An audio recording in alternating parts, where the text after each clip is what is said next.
Baka nakakalimutan niyo itong mga ganitong aksyon, no? Si Senador Ping Lacson, Chairman ng Blue Ribbon Committee, at si Senador Erwin Tulfo, Senior, Vice Chairman. Kaya po pinapakita yan kasi po after Ondas, pagpasok ng November, mamomonitor na naman natin sila. Makikita na natin sila. Baka nakalimutan nyo, kaya po pinakita.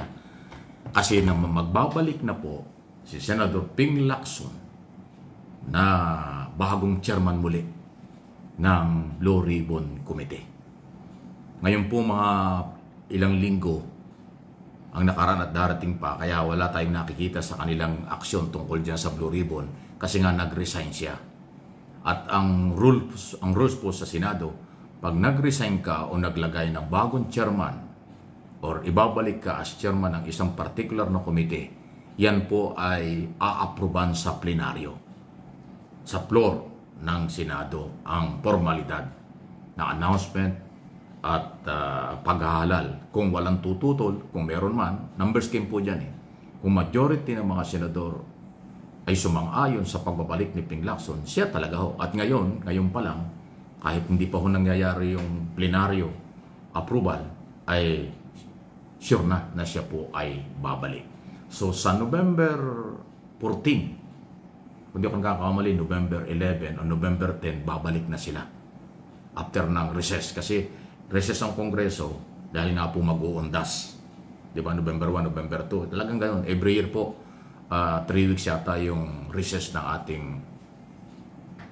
Senado at Kongreso. So, babalik sila November 10 at November 15 ang muling pagre-resume ng Blue Ribbon Committee. At si Senator Ping Lacson muli ang maghahawak nito. At ngayon pa lang, sinasabi na po ng chairman, ni Senator Lacson, may bagong testigo. May bago pong testigong ilalabas sila dyan pagkatapos pipilitin nila, tama ba? Pipilitin or kanilang obligahin bumalik si Orly Gutesa. Itong si Orly Gutesa na dating Marines, ito po yung unang iniharap ni Senador Marcoleta.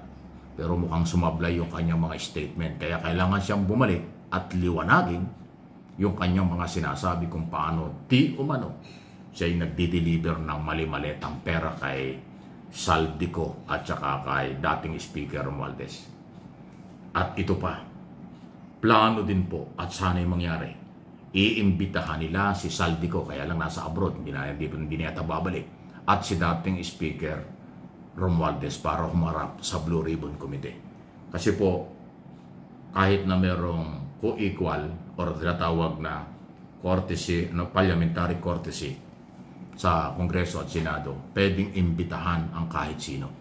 Pwedeng imbitahan ng Senado ang congressman, pwedeng imbitahan ng Kongreso, ng congressman ang senador in aid of legislation. Pero kung dadalo sila, okay. Kung hindi, wala tayong magagawa. Pero palagay ko, dadalo yan. Kasi sabi naman ni Romualdez ay willing siyang humarap sa anumang investigasyon. Si Saldico, wala tayong pag-asa kasi ayaw na yata umuwi. Yung bahay dito sa Pasig yata yan, mukhang isinara na. Wala nang kalaman-laman yung bahay niya sa Pasig. At balita ko ay nakatira na doon sa kanyang malaking bahay sa France o sa Spain. Nagtago na yung mama kasi hindi na daw siya congressman. Naloko na. Tingnan natin kung paano pababalikin yan. Ganun pa man, maliban sa dalawang yan, o tatlo, pati si Orly Gutesa, may bago na ilalabas sa pagsisimula muli, pagbabalik ni Ping Lacson as chairman ng Blue Ribbon Committee. Aabangan talaga ito. Hindi ho talaga titigil. Alam niyo kung bakit? Ang Blue Ribbon Committee, sabi po ni Senate President Tito Soto, hindi lang flood control at infrastructure project ang iimbestigahan nito. Lahat ng mayroong bahid ng korupsyon o anomalya, lahat ng may katiwalian ng mga project sa gobyerno, iimbestigahan ng Blue Ribbon Committee. Katulad din ng in aid of legislation, katulad din po yung instruction ni Pangulong Marcos sa Independent Commission for Infrastructure. Hindi lang flood control, hindi lang infrastructure. Lahat ng mga project na may anomalya na nakarating dun sa isumbong sa Pangulo. Diba? Dun ho sa isumbong sa Pangulo, tuloy-tuloy po yan. Libo-libo na, napakarami na po na nagsumbong sa anomalya sa project all over the Philippines. Iimbestigahan ng ICI. Kaya nga mukhang dadagdagan pa sila ng kapangyarihan. Hindi lang investigation, hindi lang pagsomon, dapat pati pag-aresto at pagkukontempt dapat ho ay ibigay sa kanya. Idagdag doon sa Executive Order number 94 or maglabas pa ng bagong Executive Order na dagdagan ng kapangyarihan ng ICI sa investigasyon ito. So malawak po. Hindi pa tapos ang investigasyon.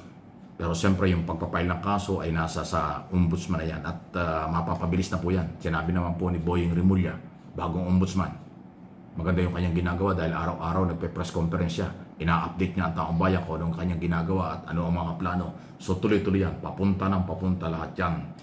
Tatambak ang maraming kaso sa sandigang bayan laban sa mga politiko sa Kongreso, Senado, taga-executive department at pribadong sektor na sangkot sa katiwalian, lalo na ang mga kontraktor.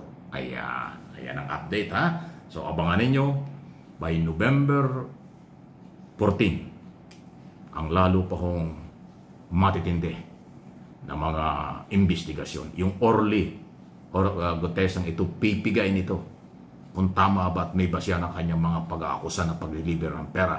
At yung bagong testigo, hindi ko alam kung sino.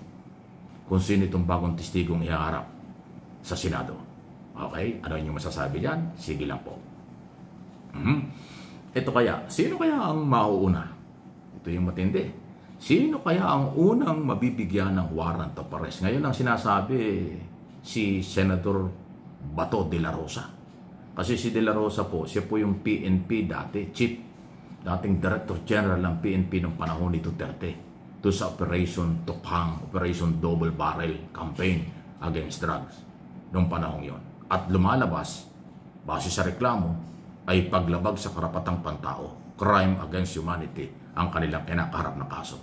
At mukhang yan nga po yung mauna na pwede. Sinasabi na po ng mga prosecutor, ng mga complainant before ICC, si Bato de la Rosa ang nasa listahan na nangunguna na susunod na i-issuehan ng warrant of arrest, co-accused ni dating Pangulong Duterte. Lalo na ngayon, ibinasura ng ICC ang petisyon ng kampo ni Duterte na sinasabing walang jurisdiction ang ICC.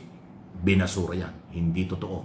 Pinandigan ng ICC na merong jurisdiction sila sa kaso ni Duterte at paglilitis sa mga head of state at malalaking tao sa buong mundo na may paglabag sa karapatang pantao. Kaya matindi. Yung pag-dismiss na yan or pagbasura sa petisyon, ibig sabihin tuloy-tuloy na yung pagtatrial sa darating na mga araw at pag-i-issue ng warrant of arrest sa mga co-accused. Hindi lang si Bato de la Rosa. Di ba nababanggit niyan posible si Senador Bongo, si Vice President Sara Duterte at yung mga retiradong general ng PNP na sangkot yan. Isinasangkot yan.